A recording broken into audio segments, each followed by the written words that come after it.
چلیں انشاءاللہ تعالی Bismillahirrahmanirrahim. وَإِذِ ابْتَلَىٰ إِبْرَاهِيمَ رَبُّهُ بِكَلِمَاتٍ فَأَتَمَّهُنَّ قَالَ إِنِّي جَاعِلُكَ لِلنَّاسِ إِمَامًا قَالَ وَمِن ذُرِّيَّتِي قَالَ لَا يَنَالُ أَحْدِ الظَّالِمِينَ وَإِذْ جَعَلْنَا الْبَيْتَ مَثَابَةً لِلنَّاسِ وَأَمْنًا وَاتَّخِذُوا مِن مَّقَامِ إِبْرَاهِيمَ مُصَلًّى وَأَعِدْنَا إِلَىٰ إِبْرَاهِيمَ وَإِسْمَاعِيلَ أَن طَهِّرَ بَيْتِيَ للطائفين والعاكفين وركع السجود. ہم نے جو پچھلا باب جو ختم کیا اس میں پورا بنی اسرائیل کی پوری ایک ہسٹری تھی اور ان کے بارے میں اللہ تعالیٰ نے جو کچھ ہمیں بتایا کہ انہیں اللہ نے ان کو ہدایت دی، اللہ نے ان کو امام بنایا، پیشہ بنایا پوری جو ان کی جو عالمین یعنی اس وقت کا جو دور تھا اس کے لیے. لیکن جب وہ اس امامت کے منصب پہ پورا نہیں اترے اور جرم اور اپنی جو ہے سرکشی کے اوپر اڑے رہے تو اللہ تعالیٰ نے پھر یہ ان سے جو ہے وہ امامت ان پر فرد جرم عائد کر دی گئی اور ان سے امامت چھین لی گئی. اب آگے جو ہے وہ ظاہر ابراہیم علیہ السلام کی اولاد ہونے کا دعویٰ کرتے تھے، تو یہاں اب اللہ تعالیٰ ابراہیم علیہ السلام کے بارے میں ہمیں بتائیں کہ اصل میں جن کے بیٹے جن کی اولاد ہونے کا دعویٰ کرتے وہ تھے کون. نہ وہ یہودی تھے، وہ نہ نصرانی تھے، بلکہ وہ حنیف تھے، توحید کے علم بردار تھے. تو یہاں اب ان کا جو ہے وہ ذکر ہو رہا ہے پورا ڈیٹیل کے ساتھ نا.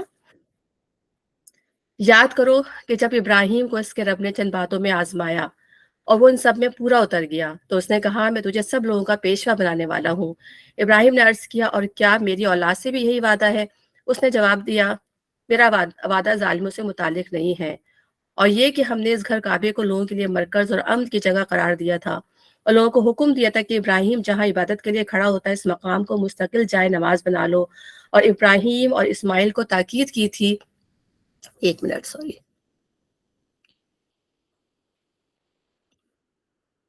اور ابراہیم اور اسماعیل کو تاکید کی تھی کہ میرے اس گھر کو طواف اور اعتکاف اور رکوع و سجدہ کرنے والوں کے لیے پاک رکھو. اب یہاں پر جو ہے ابراہیم علیہ السلام کے بارے میں اللہ تعالیٰ یہاں پہ فرما رہے ہیں کہ اللہ تعالیٰ نے انہیں چند کلمات سے، کلمات کا مطلب ہوتا ہے یہاں پر اللہ نے جو کلمات کے کچھ احکامات کے ذریعے اللہ تعالیٰ نے، تو ہم پورا جب قرآن ہم نے لاسٹ بھی پڑھا تھا، ہم پڑھتے رہتے ہیں کہ وہ ایسی کیا باتیں تھیں جس کی وجہ سے ابراہیم علیہ السلام کو اللہ تعالیٰ نے اتنا زیادہ آزمایا، اور ان کی پوری زندگی جو تھی وہ آزمائش سے بھری ہوئی تھی. بچپن سے جب سے انہوں نے آنکھ کھولی، ہم یہ دیکھتے ہیں لڑکپن سے ہی جب سے انہوں نے ہوش سنبھالا تو اللہ تعالیٰ نے ان کو دین کی سمجھ دی، ان کو رشد دی، ان کو ہدایت دی. تو اس کے بعد سے جو ہے ظاہر انہوں نے اپنے گھر والوں کو، سب سے پہلے تو گھر والوں کا ہی حکم تھا، پھر انہوں نے اپنے گھر والوں کو دعوت دی. گھر والوں نے انکار کیا، سب سے بڑھ کر ان کے باپ نے انکار کیا، اور ان کے باپ نے یہاں تک کہا کہ اگر تم نے کہنا نہیں مانا اور تو میں تجھے سنسار کر دوں گا، تو میرے پاس سے نکل جا، میرا گھر چھوڑ دے. ٹھیک ہے نا. تو انہوں نے وہاں سے ان کو نکلنا پڑا، یعنی اپنے باپ سے ان کو نکلنا پڑا. اس کے بعد جو ہے پھر آگ میں جھونکے گئے. ظاہر جب انہوں نے جب اسلام پھیلانا شروع کیا، لوگوں کو باتیں بتانا شروع کی، تو پھر ان کو جو ہے آگ میں ڈال دیا گیا. اس کے بعد جو جب وہاں سے انہوں نے ہجرت کی تو بیوی کے ساتھ جو ہے وہ آزمائے گئے سارا درجہ تعالیٰ کے ذریعے سے. ایک منٹ. تو وہ کیسے آزمائے گئے وہاں پر کہ ظاہر وہاں کے بادشاہ نے جو ہے ان پر زبردستی کرنا چاہی، تو کس طرح سے اللہ تعالیٰ نے ان کو وہاں اس آزمائش سے بچایا. پھر اسی طریقے سے ظاہر سی بات ہے کہ اللہ تعالیٰ نے بڑھاپے میں ان کو اولاد عطا فرمائی، بہت ہی بڑھاپے میں اسماعیل اور اسحاق علیہ السلام جو ہے ان کو جو ہے عطا فرمایا اللہ تعالیٰ نے. پھر اللہ تعالیٰ نے ان سے قربانی کا مطالبہ کیا. اتنی بڑھاپے کی اولاد اسماعیل علیہ السلام، اس وقت تو صرف اسماعیل علیہ السلام تھے. پھر اللہ تعالیٰ نے کہا کہ اس کی قربانی کرو، ان کی جان کا نذرانہ. تو انہوں نے مطلب کوئی ایسی بات تھی نہیں کہ جس کے اوپر انہوں نے نہ کہا ہو، جیسے ہی اللہ کا حکم آتا تھا وہ اس کو کر ڈالتے تھے. ٹھیک ہے نا. اور اس سے پہلے یہ کہ ان کی جو وائف تھیں اور جو جن کے ذریعے اسماعیل علیہ السلام ہوتے تھے، ہاجرہ، ان کو جو ہے ایک ویران آبادی کے اندر مکہ جو اب مکہ کہلاتا ہے عرب کے اندر، ان کو وہاں پر اکیلا اللہ کے حکم پر چھوڑ آئے. یہاں پہ نہ پانی تھا، نہ کوئی چیز اگتی تھی، کچھ نہیں پہ آب ہو گیا وادی تھی جہاں پہ ان کو چھوڑ دیا اللہ کے حکم پر. پھر جب وہ تھوڑے سے اسماعیل اسلام تھوڑے بڑے ہوئے تو پھر تعالیٰ نے قربانی کا مطالبہ کر دیا. پھر ظاہر سی بات ہے مطلب ایک کے بعد ہم یہ دیکھتے ہیں کہ ان کی زندگی جو تھی وہ آزمائشوں سے جو ہے وہ بھری ہوئی تھی.